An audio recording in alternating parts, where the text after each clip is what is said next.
Hey everyone, I'm bringing you the best draft pack one pick ones for Outlaws of Thunder Junction. Whether you've been playing the set a lot or you haven't touched it at all, we're going to be going pretty slow and going pretty comprehensive. All the data is made possible from the 17lands.com data set and really needed it. I think this is the biggest draft set they've ever come out with. There's 381 cards in total. You might be noticing there's a few extra expansion sets than usual up on the screen.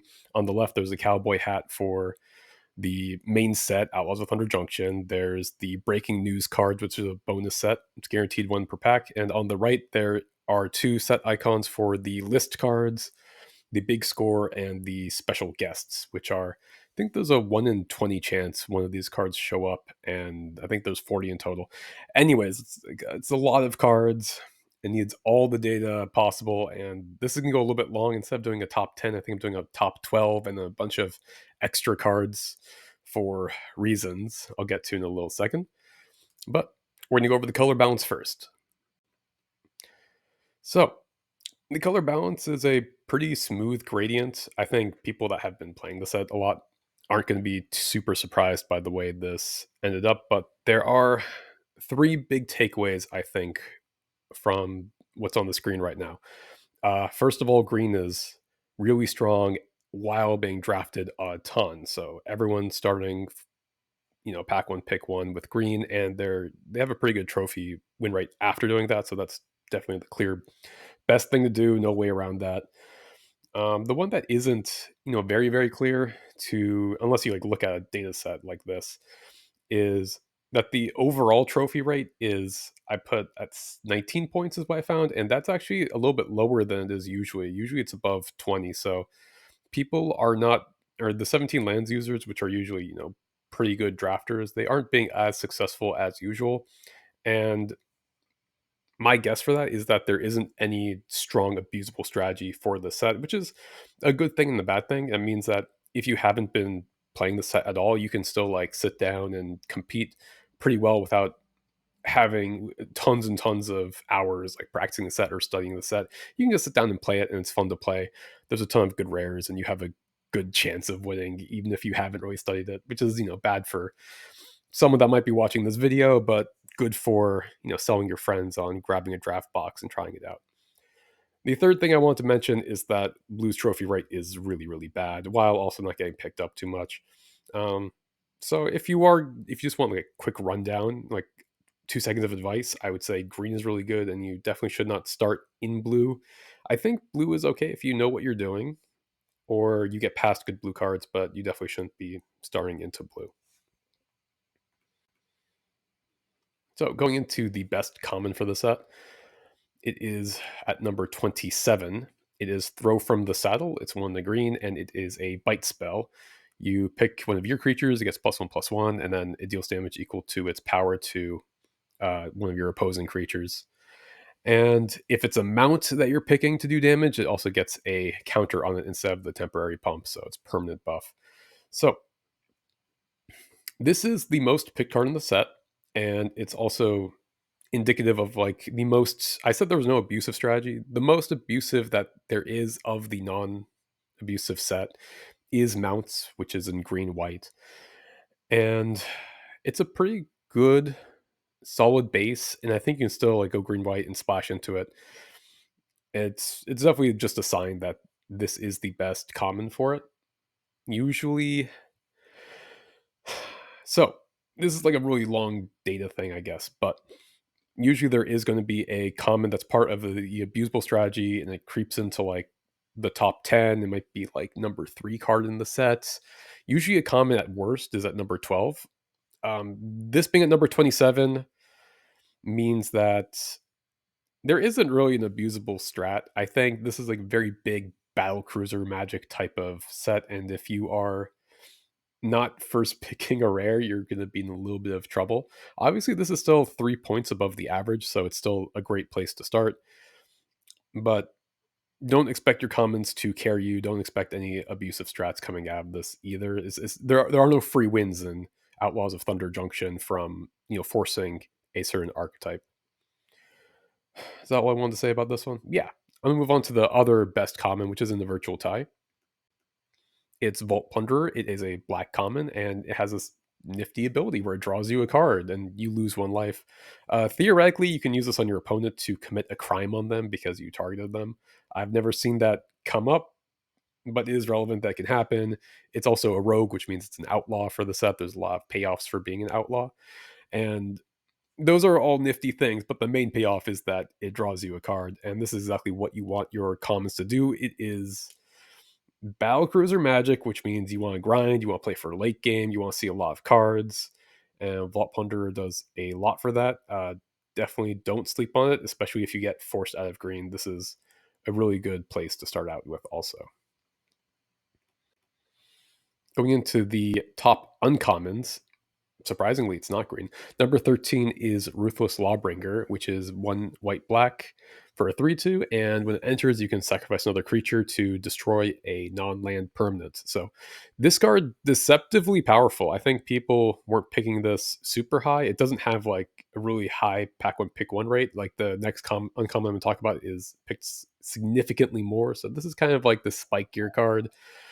The fact that it can answer everything is a pretty big deal because there's a lot of enchantment based exile removal from white. So, example, like one of those, I think it's one of those binding type of cards or tethers where it locks down your card until it leaves play. So, if you blow that up, you can free your bomb. So, this is pretty good at doing that. And the fact that there is a good amount of recursion in this set, so you can recycle this card and use it to kill two things. Just having a creature with this kind of utility is really great. The fact that it's not green is kind of a mark against it, and the fact that it's two colors is a big mark against this. However, I'm also going to look at the main deck rate on this thing. A quarter of the time, people aren't main decking this card, but they're still successful even if they're not main decking it, and that's a little bit confusing. To me, that means that people are first picking this, and if white black is open, they're going to have a pretty good draft. If white black is not open, then they throw it in the side and they go into the open colors, which are hopefully green, and you're still going to do well. So this is a pretty good hedge. If you pick it up early, don't feel committed to it, you can still abandon it for green. And if green is cut, this will be open. If this isn't open, then green is open. So you're going to have a good draft no matter what. The second best uncommon, and number 14, also in the virtual tie with Ruthless Lawbringer. Outcaster Greenblade, also picked, what, 5 times as much, 5 times as often. Outcaster Greenblade is 2 and a green for a 1/2, and it gets +1/+1 for each desert you control. So it's a little bit bigger than a 1/2 usually. And when it enters, you can search for a basic land or a desert card and put it into your hand. So this card, like I said, there's a lot of recursion, so you can play this, let it die, bring it back, and in early game it's going to fix you. In late game, this thing's a monster. It's pretty typical to get 6 deserts out, and this is just a gigantic creature. And you might be in the late game and you've got other 5-drop or 6-drop creatures, and this is just bigger than all of them. Plus, they'll get you a desert. Deserts usually do 1 damage. They crime, so this is like a pseudo crime card also because it gets you a desert.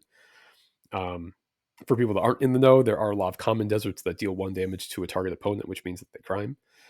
And again, this is Battlecruiser Magic. This is a giant creature that helps you cast your other giant things, and there are a lot of reasons to want to get to like 6 or 7 or 8 mana. We're going to get to a couple of them later on.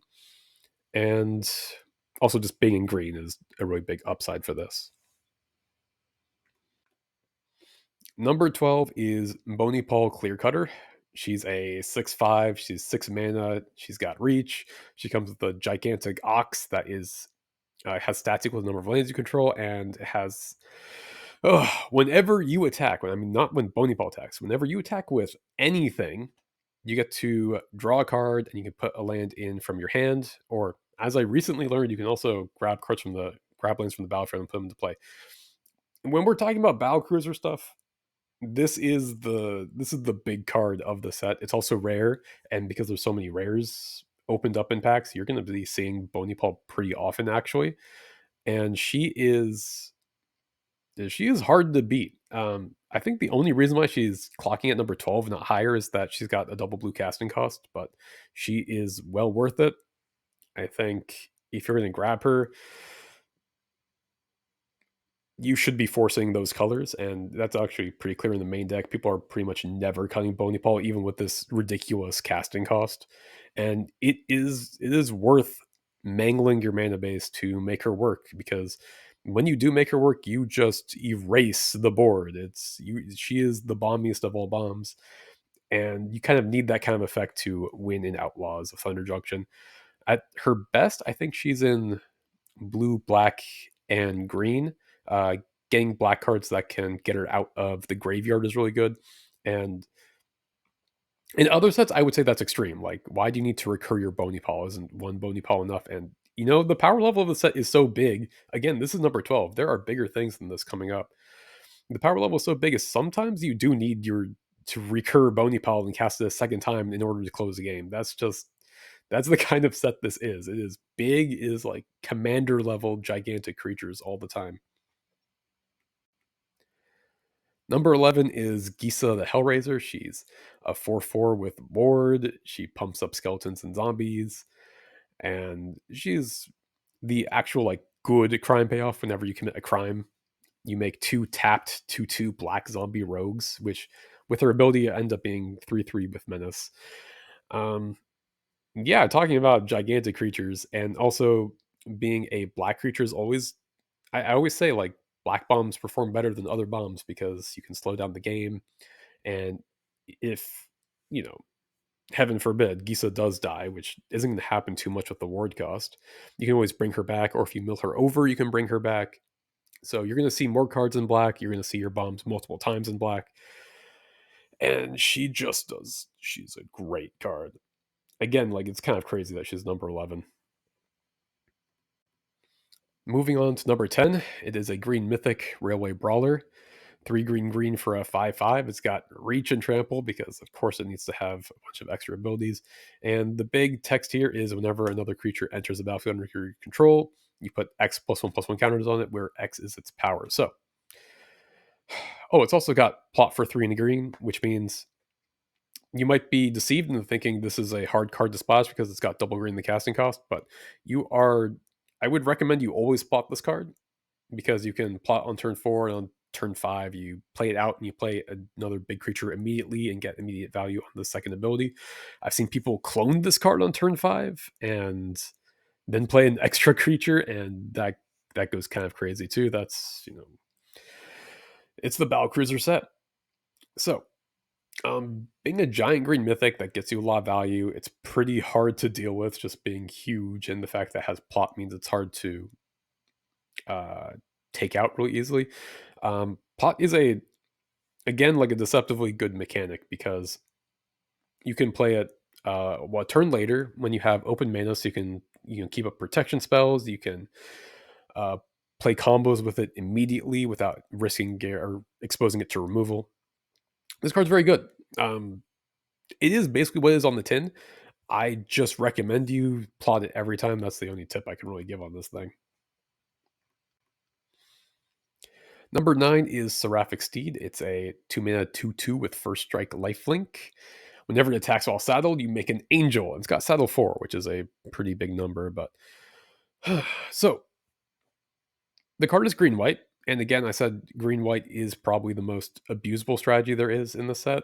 And even though this has like a lower main deck rate than other cards, because a two drop that is 2 colors is kind of hard to reasonably cast sometimes. However, it is still good enough to justify it.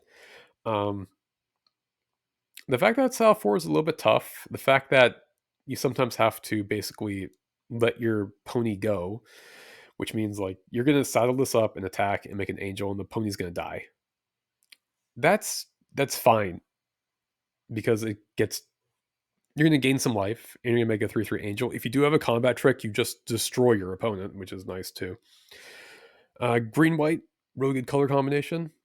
Seraphic Steed seems kind of like intimidating to get to work, but it is worth it if you ever get to attack with it twice while saddled.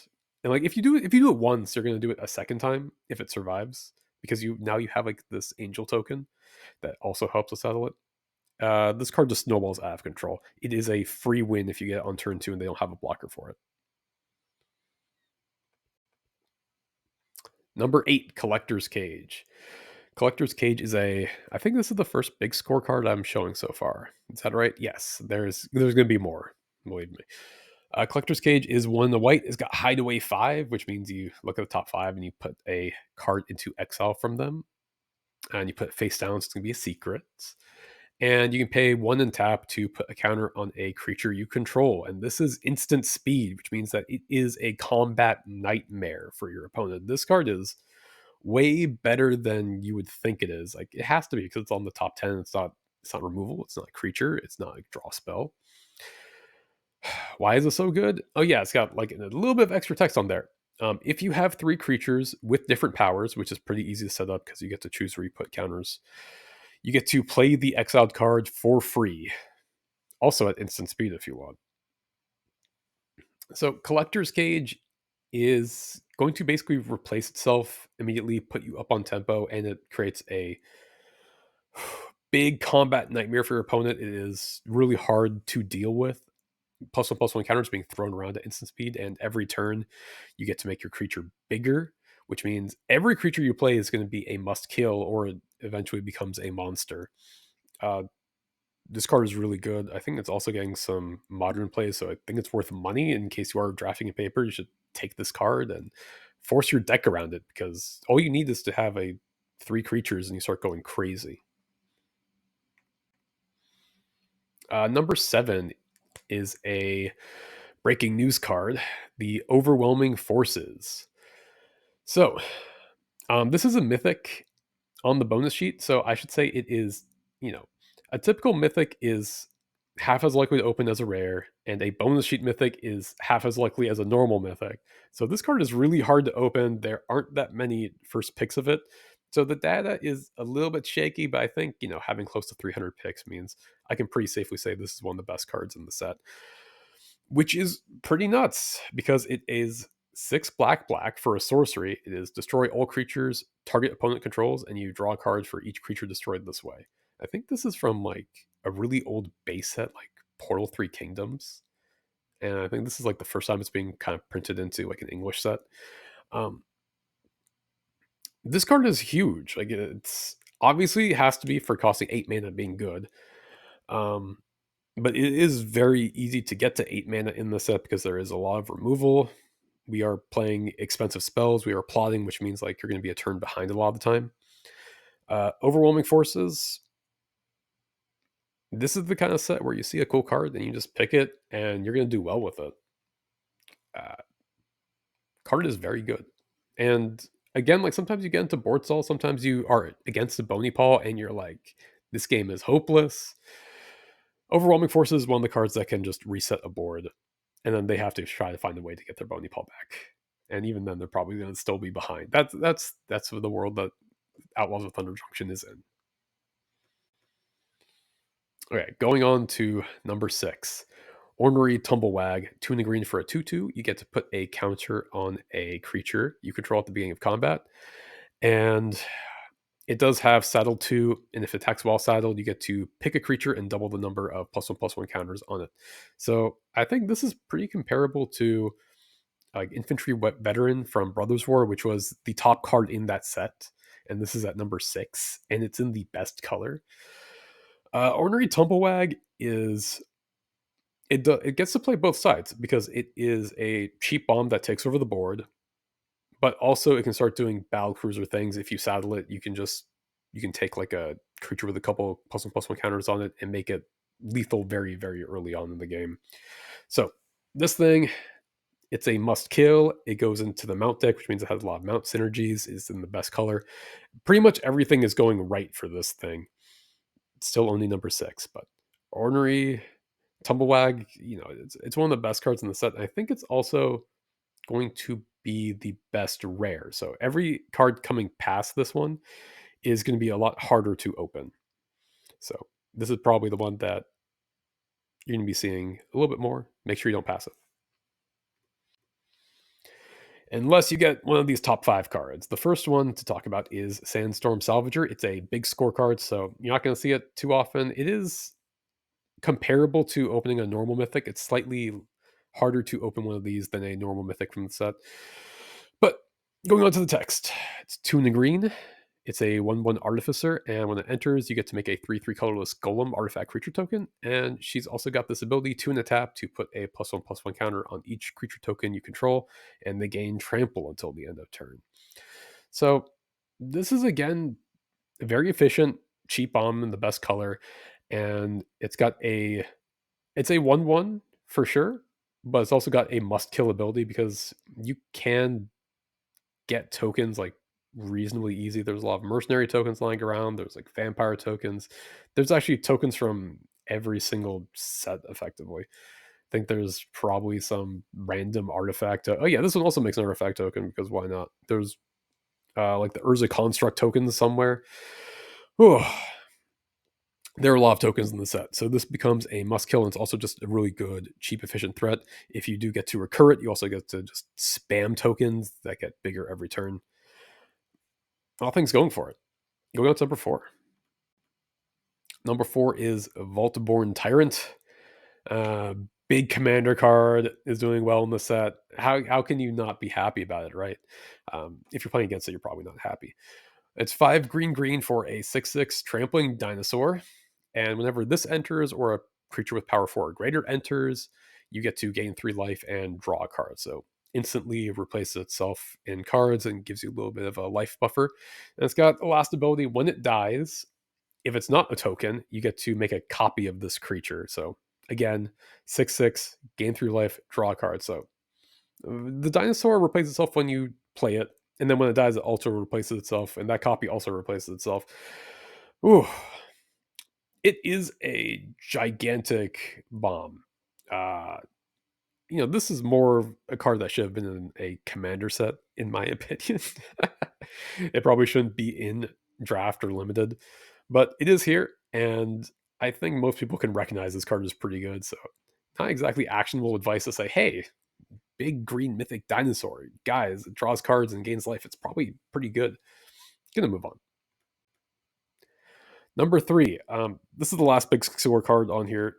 I promise. Like last green big score mythic. Bristlebud Farmer, 2 green green, 5/5 trampler. Once it enters the battlefield, you get 2 food tokens, and whenever it attacks, you can sacrifice a food token to mill 3 cards and pick a permanent from them and put it into your hand. So, Farmer, I could talk about how like milling yourself is nice, making tokens is nice. It's just a 4 mana 5/5 beater with trample that draws you cards whenever you sacrifice a food or attack with it. So it's just really strong.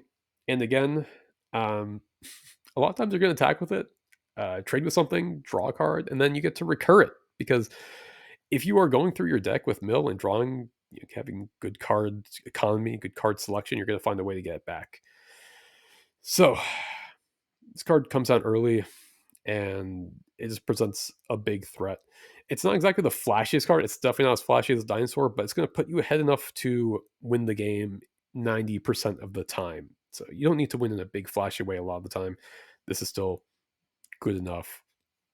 Again, Green Mythic. It's good. Just take it. Okay, number two. Uh, we're going to ignore this elephant in the room for a long time, but we're finally going to get to it. Oko Thief of Crowns is on the bonus sheet. It is 1 green blue for Oko Thief of Crowns. I'm not going to go through all of his abilities. He's a planeswalker that just takes over the game and is banned in pretty much every format. And why did they put this card in the set? I don't know. They really shouldn't have. Um, if you haven't played with this card before, it comes down with 4 loyalty and immediately pluses 2 to make a food token, which seems kind of, not too impressive. But the fact that it comes down early, it has a lot of loyalty means that it's really hard to get off the board. And if all you do is just spam his plus abilities every turn, you are just going to take over the game. For people that haven't played with it before, just never use the -5. I think the only times I've ever beat this card is when people got kind of big headed and used the -5 and exposed their Oko while thinking they have the game locked up. So don't use the -5. Oko Thief of Crowns. Other thing to remember is that this card is really hard to open. It is a bonus sheet mythic. So I think I crunched the numbers. And I think it's like 1 in 425 that you do get to open it. So if you do open it, give yourself a pat on the back and force it. This is the most main decked two color card I've ever seen. Like people just refuse to not build around Oko, which makes a lot of sense. You can be playing garbage, and as long as you have turn three Oko, it's pretty good. There's also conveniently a couple artifacts in the set that help you fix that are basically last pick cards. I think Silver Mercenary looks for a land and puts it on top. And there's also Gold Pan, which is an equipment that is no one else wants to play it. It makes a treasure token for 2 mana, but the fact that it fixes for your Oko and also gives you a rock that you can turn into an elk and stabilize immediately means that uh, Oko is a lot more reasonable to build around than you think. Also, he's crazy. The number one pick in the set is Bristy Bill Spine Sower. So if you weren't sick of green mythics, we're going to finish off with one too, and then be done with the video. But Bristly Bill Spine Sower is 1 green for a 2/2 legendary plant. He's got landfall. Whenever you play a land, you get to put a counter on a creature. And he's also got an ability for 3 green, double the number of +1/+1 counters on each creature you control. And this card, I think it's also creeping into Commander and Standard. If you have experience with it, it can go pretty crazy pretty fast. Brissy Build isn't just a good 2 drop. I actually recommend that if you can play something else on turn 2, you save him for turn 3 because you can go turn 3, play Bristly Bill, play a land, and immediately get a counter so that even if he does happen to die, he is still going to get you immediate value. And if you have a pumped up 2 drop on the board on turn 3, you're probably going to be ahead and you get to stay ahead. If they don't kill it and you get to the late game, the ability to it's not just pick one creature and double the counters on it. It is across the board, double the +1/+1 counters on every creature, and it's not like it has a tap to do this. So if you do get to 10 mana, which again happens some of the time, you get to activate it twice, which means that this thing is basically going to start attacking you as a. I'm trying to remember. It gets huge really fast. So just to like draw up like a scenario where like this is a 2 drop, so you're like, oh, if you draw it late, this is a big set. Like you're playing lots of bombs. It's not gonna be a good top deck. But if you can plan ahead and save a land in your hand in case you draw Bristly Bill and you top deck it on like turn 8 or whatever, you can go Bristly Bill, play a land, put a counter on this, immediately activate it. So now you have a 4/4. On the next turn, you can play another land, which means you get to 3 counters, double again. They're going to have an 8/8. If you are on 10 mana at this point, it's going to be attacking for 14. So that's just you play it and you wait 1 turn and it's going to be attacking for 14. This card can just go crazy in the late game, as crazy it is in the early game. So Bristly Bill, I think someone opened this up at the Pro Tour and passed it, and I was just shaking my head really badly. I don't want to call anyone out, but uh, don't do what this person did. You should be slamming Bristly Bill. You should be building around it. It can just win games by itself, or even if it dies, it still puts you ahead. If you top deck it, puts you ahead. If you get a recursion spell in the late game, this is probably the best thing to get, even though it's a 2 drop. Whew. It is like it's not as good as Bowmasters, but like not everything can be good as Orcish Bowmasters. This is a limited bomb in the limited bomb set. I think that says enough for it already. All right. And that's the end. Hope this is applicable to your drafts, or if you haven't drafted before, good luck on your draft. Hope you have a good time, and thanks for watching.